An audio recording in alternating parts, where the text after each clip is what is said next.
Fishing in troubled waters. A Filipino civilian convoy that calls itself Atin Ito, meaning this is ours in Tagalog, claims to have breached China's so-called blockade around the Huangyan Dao in the South China Sea. The flotilla is said to have reached the shoal and resupplied Filipino fishermen operating there, but media reports suggest they stopped some 50 nautical miles from Huangyan Dao before returning. The mission was watched on by the Philippine Coast Guard and Navy. So what is it that the mission tries to accomplish? Are the fishermen being exploited? Are there other forces possibly behind this sudden assertiveness? Welcome to The Point with me, Liu Xin, coming to you live from Beijing. I'm pleased to be joined from Haikou, China's southernmost province of Hainan, by Yan, Director of the Research Center of Oceans Law and Policy at the National Institute for South China Sea Studies. From Brisbane, Australia, by Warwick Powell, Adjunct Professor at Queensland University of Technology, and in the studio by Victor Gao, Chair Professor at Soochow University. My guests, welcome to The Point. First of all, I want to remind our audience, despite all the drama we're seeing on the media and social media, there's actually been a very important meeting that seems to have been overlooked by many people. China and ASEAN member states met this Monday and Wednesday in Thailand for ASEAN-China joint working group on the implementation of the Declaration on the Conduct of Parties in the South China Sea, where all parties agreed to maintain peace and stability in the South China Sea, continue to implement the DLC of parties, keep self-restraint and dialogue, and the meeting is quoted as to have pushed forward the third reading of a code of conduct in the area. Yan, let me go to you first. How important, what does the meeting tell us about the kind of effort that's going on among countries in the region with China to find a solution to the issues surrounding the South China Sea? Well, the conference, actually, I saw the news and I noticed two keywords from the news, from the media. The first one is to maintain self-restraint, and the second one is to maintain dialogue and negotiation. So I think the first one of self-restraint is trying to send an information to the Philippines, and the second one to maintain dialogue and negotiation, I think, which can guarantee that COC negotiation is on the right track. Right. And well, this is very good. Unfortunately, seems to have been ignored or overshadowed by the kind of activities that we're seeing in the South China Sea. And the timing is interesting to me as well. Victor, I want to ask you this question, because the timing of this meeting is almost exactly as the civilian mission by the Filipino activist group, or the Filipino activist group chose the timing of their resupply mission at almost exactly the time as this meeting between China and ASEAN to resolve their differences peacefully. Well, first of all, the ASEAN-China dialogue has been very important for promoting stability, peace, and development in the South China Sea as a whole, because there are quite a few ASEAN members which are littoral states to the South China Sea, many of which are having very good relations with China and are dedicated to solving whatever problems there are through peaceful dialogue and negotiations. Philippines is one of the 10 ASEAN member states, but Philippines apparently chose to go the other way. That is to confront China and to raise the tension for the disputed area between China and the Philippines. And this is against the general trend of the ASEAN as a whole, as demonstrated in the ASEAN-China dialogue. So I hope eventually Philippines will come back to the ASEAN-China dialogue framework to really promote peace and stability and to promote the real prosperity for the Filipino people. That's the right way, and that's the highway. We'll come to that in just a moment. For instance, the interests of the fishermen that have to stay in the waters in order to, play a part in that optics we are seeing. But we are joined from Washington, D.C. by Anton Fedyashin, Associate Professor of History at the American University. Anton, welcome to The Point. What is your understanding of the kind of position of the Philippines in the broader context context of the position of other countries that also are party to some of the disputes. For instance, Vietnam seems to have a policy to not let the maritime disputes dominate the relationship it has with China, and which is on an upward trajectory. Indonesia, for instance, on the South China Sea at the beginning of this year, Indonesia's senior leader in diplomacy says Indonesia is ready to work together with all ASEAN member states, including the Philippines, to finalize the code of conduct as soon as possible. Other countries also have taken a rather neutral and constrained way to approach this issue. Why is the Philippines ostensibly breaking away from the collective position of the ASEAN? There are two things that are really important here. One of them is, of course, the position and the role of President Marcos of the Philippines, who has taken a fairly pro-American attitude towards his neighbors. The second issue is whether China has the patience to see diplomacy as an interaction, a process, as something that takes time and takes patience, and is not a question of posturing and provocation, but is a question of simply dealing with problems that basically face every country quietly and patiently. ASEAN faces a very important question right now, whether it can be a constructive regional organization where China works with its partners, or whether it can be hijacked by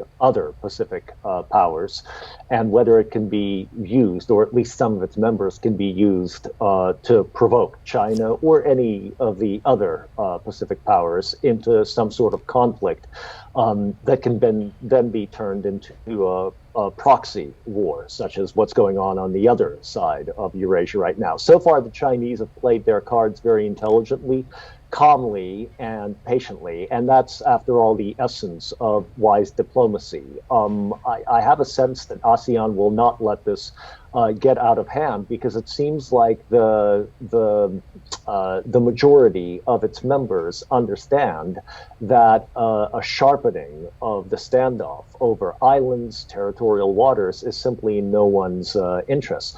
So we'll see what happens. But so far, I'm cautiously optimistic that this can be worked out. Yeah.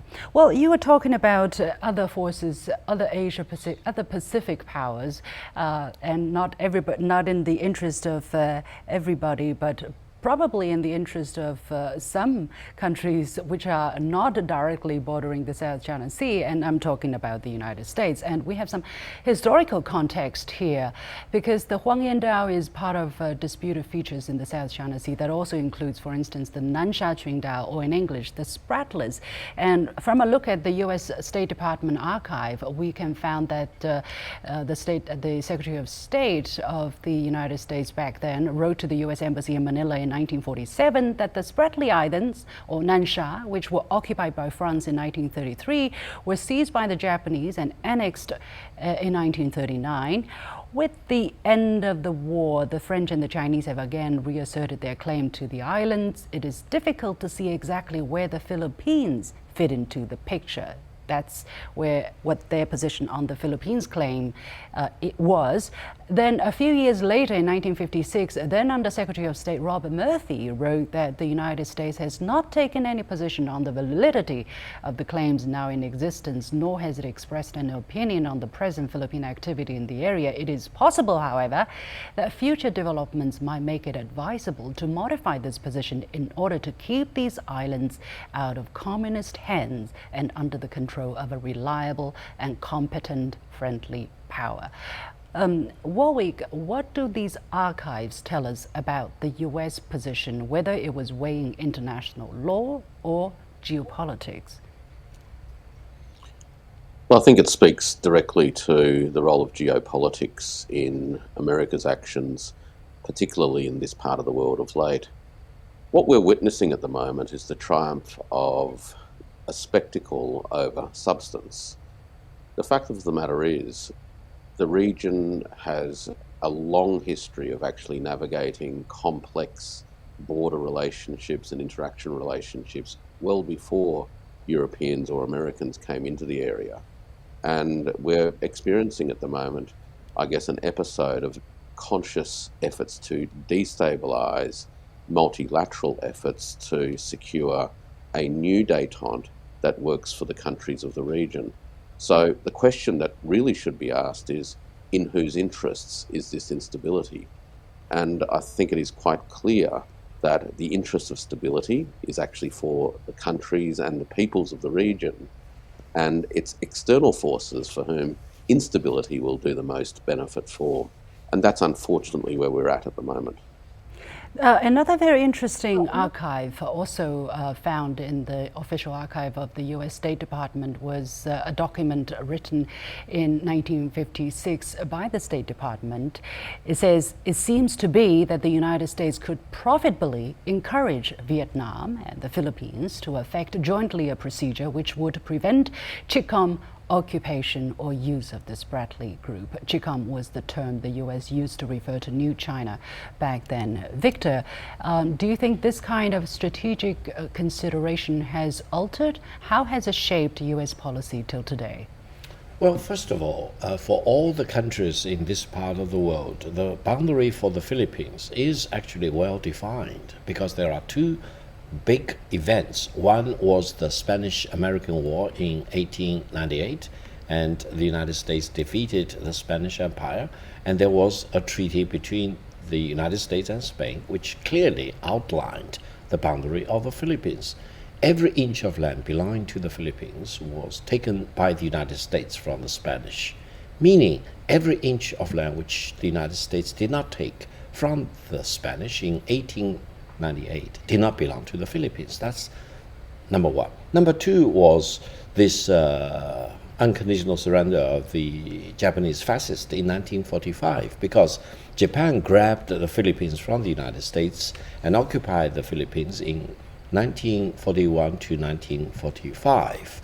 And after being defeated by the United States in 1945, Japan actually surrendered every inch of land which belonged to the Philippines to the United States, meaning every inch of land belonging to the Philippines was taken back by the American troops under General MacArthur, and every inch of land which the United States did not take back from Japan occupation did not belong to the Philippines. So we need to go back to the Treaty of 1898 and the Japanese unconditional surrender in 1945 to remind all of us what exactly was the Filipino territory. It's well defined, it's written in treaties and documents, and I don't think anyone should pretend that islands, atolls, shoals in the South China Sea were unoccupied, as the Philippines later claimed, starting from the 1970s. And whatever the United States tried to do through one document or another could not change the real situation on the ground in the South China Sea, because we have these two very important historical events, 1898 and 1945. Yeah, but I'm just saying the U.S. Official archive seems to tell us what the real intention of the U.S. government has been in private. And Yan, although publicly the U.S. claims neutrality, on the South China Sea, but recently the U.S. Secretary of State Anthony Blinken has reiterated the United States' ironclad commitment to defend the Philippines. That was in March this year. Do you think the United States' position has changed on these islands because of its geopolitical rivalry or competition against China since the last 10 years? Yes, I personally do think that the U.S. position has changed. Well, back in the 1990s, I think the U.S. position is relatively neutral and make many claims and stated that they will stay neutral and not take position on territorial sovereignty issues in the South China Sea. But now, especially after the pivot to Asia policy in the Obama administration, we do see that the United States has been taking sides even on territorial issues in the South China Sea. And if you look at the hotspots and the conflict, every conflict in the South China Sea, the United States' position is always on the opposite side of China. For example, in the recently Scarborough Shoal issue, we do see the current model is the Philippines designed and created a conflict in the disputed features and waters, and then the U.S. funded media and also their U.S. think tanks retreated this information and news and trying to make it world known and trying to make China's image of a bully in the South China Sea. So we do see that the U.S. position has changed largely. Yeah, well, although the U.S. position has changed, it seems that the China poking toolkit has been more or less the same. If you read the archives from the U.S., the France, and the English, historically, they've always wanted to take China to court over territory issues. Of course, who were the judges? The Westerners. Who wrote the laws? The Westerners in international law. But it seems that right now, the same China poking toolkit is in place. Anton, do you see it that way? And if so, why is the Marcos government allowing itself to be used as a proxy of the United States? And this is for Anton, please. It fits its geopolitical vision of the Philippines playing a role that is without U.S. support, above its weight, but with U.S. backing, the advantage to getting its way is there. I think that everything that you've quoted from the documents, especially the 1950s one, points to strategic ambiguity, a term that everyone in China, of course, knows, and in the Asia-Pacific part knows. This is the instrumentalization of strategic ambiguity. This brings us right back to this question of a rules-based order that we constantly hear about from the West, where no one really understands what the rules are, but they are defined by really one power, the United States. And it depends on what the geopolitical position of the U.S. is at any given point of time. And then islands, waters, borders, expansions of military blocks are simply used to promote American interests. I think that the interests of the Philippines themselves and of President Marcos are really even less important. The question is the United States preserving its hegemony across the planet, which is slowly slipping from its hands. And the best thing for China to do is to behave like an adult, which so far is exactly what Beijing has been doing, not to allow itself to be provoked, not to allow a proxy war to break out, and to simply work with ASEAN, work with all of its neighbors and members of all sorts of organizations of which China is part, to simply allow this to die, the controversy to die a slow and quiet death, and to simply move on and trade and work on the One Belt, One Road initiative. However, it is rather difficult because you have the social media, you have all kinds of mouthpieces coming up with day in, day out updates on what's happening. You have these activist groups. We don't know the connection between certain activist group and the American government. You know, there's a myriad of information outlets that seems to be muddying the water, Warwick.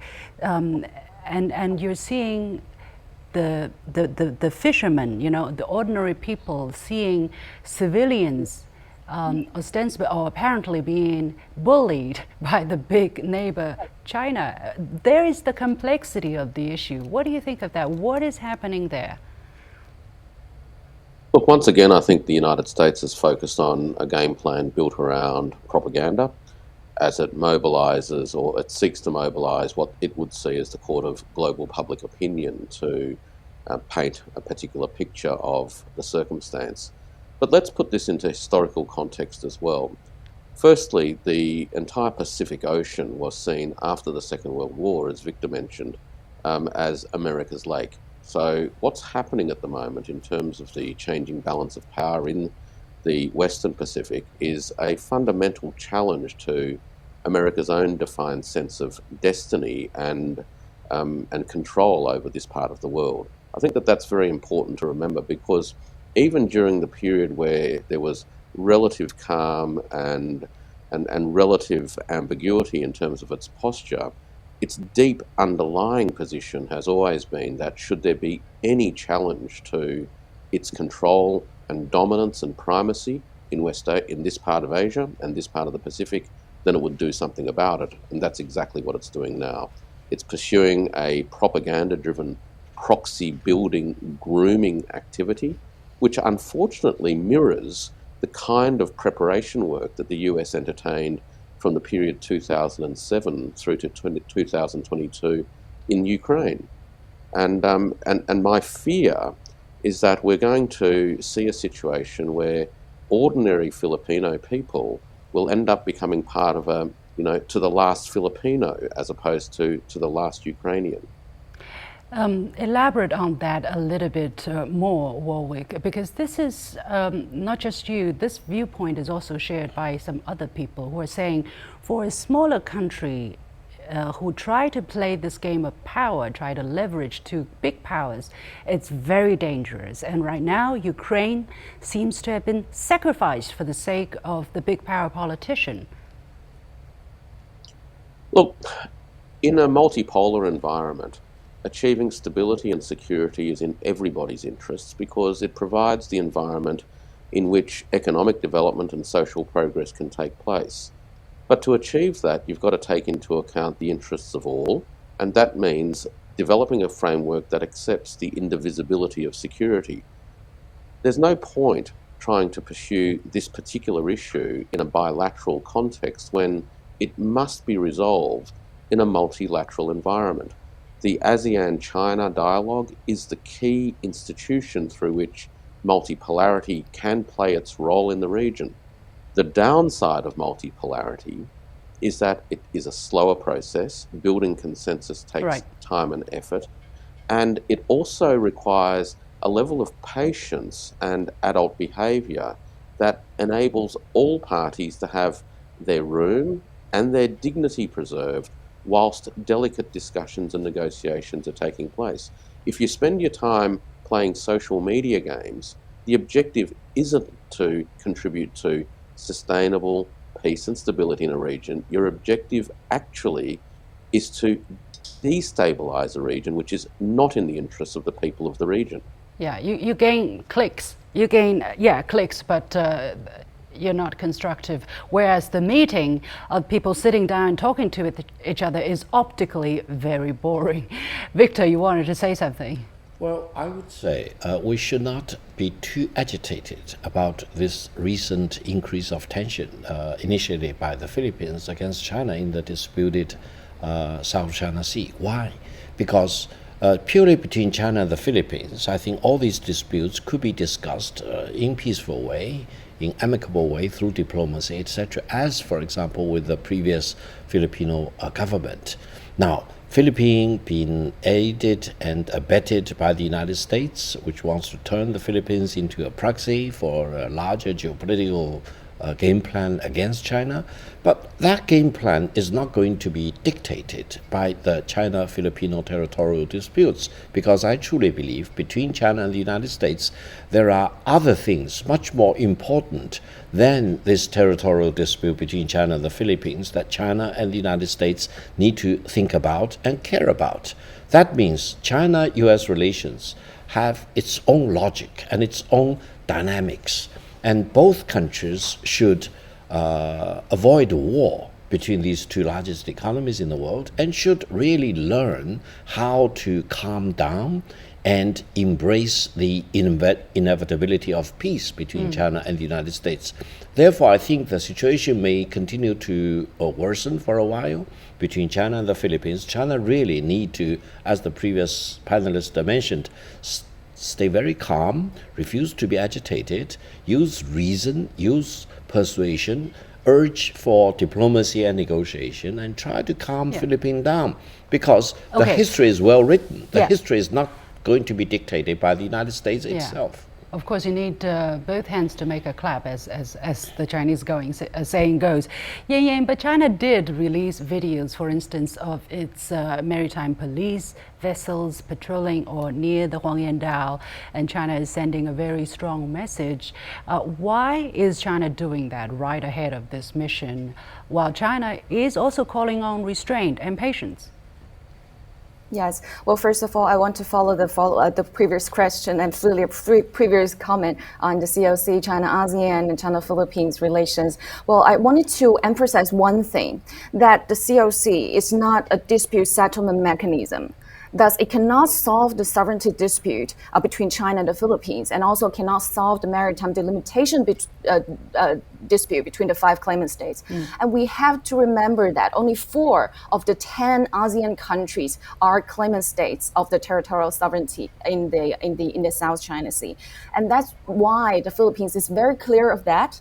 And it does not rely on the COC and the negotiations on the multilateral platform to solve the dispute, so that it wants to some people are asking, let me take this opportunity. Some people are asking, why does China not sit down multilaterally and resolve the territorial disputes? Why does China insist on bilateral negotiations, one-on-one, with these claimant countries?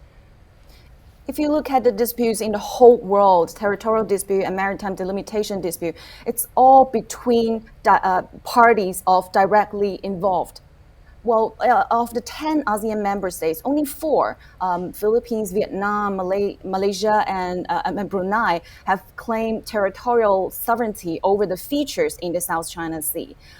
If you think of this multilateral platform, like China-ASEAN ones, dialogues, well, you see that the Cambodia, the Laos, the Singapore, Thailand, they have nothing to do with this dispute. So what's their position, or they are not the players in the game. And thus, we think that if you look at the whole world's maritime disputes, we do see that the best way to solve the dispute is through direct negotiations and dialogues between the parties directly But what's China's involved. message by sending the videos of the Coast Guard, of the maritime police, right before the civilian mission? Well, you see, China, well, I already mentioned before that the Philippines and also the US media are trying to create some fake news and fake false stories and trying to make China an image of a bully. Well, what I think China has been doing is trying to increase the transparency in all these conflicts in the South China Sea and trying to show the world what is really happening in the South China Sea. We do see that the capability of the Chinese Coast Guard has been improving throughout the years. And we also see that this shows China's determination to safeguard our territorial sovereignty and maritime rights in the South China Sea. Well, when China shows its transparency, it's called bully. When China doesn't show its transparency, it's called a gray zone tactic. That's very interesting. Anyway, it's an endless game, and I guess we won't spend too much of our time talking about it. Many thanks to my guests, Yan, Director of the Research Center of Oceans, Law and Policy at the National Institute for South China Sea Studies, Anton Fedyashin, Associate Professor of History at American University, Warwick Powell, Adjunct Professor at Queensland University of Technology, and Victor Cao, Chair Professor at Soochow University. Thank you very much. With that, we come to the end of this edition of The Point with me, Liu Xin. As always, you can follow me on Facebook and X using the handle Liu Xin in Beijing. On behalf of the whole team, thank you for joining us. You've got the point.